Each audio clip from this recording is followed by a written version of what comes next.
everyone, this is Doc Mitch again. So alam nyo ba mga mommies and daddies, importante talaga sa kanila ang mga anak natin na matutunan nila yung una nilang salita. So ano nga ba yung mga pwede natin na ituro sa mga anak natin, yung mga first words nila?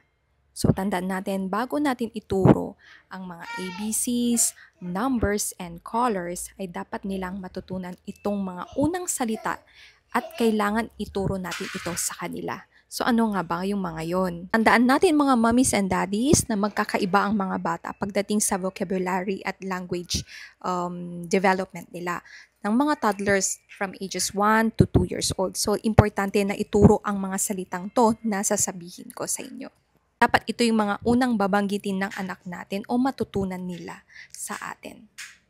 Una, yung mga nouns o yung mga pangalan. So, mga ganyan. Mommy, mama, papa, daddy, ganyan.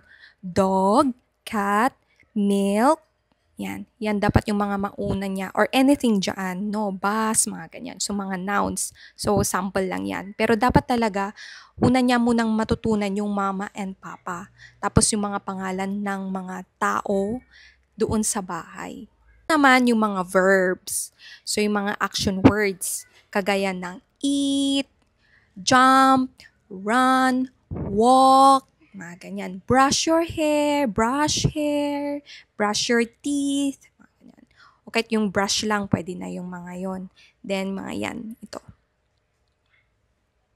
You want to eat rice? Yes. Okay, you can eat rice. Go, go. Nandoon pa, may natira pa. Importante din na matutunan nila yung mga ganyan na words. Gaya ng no, yes, yan.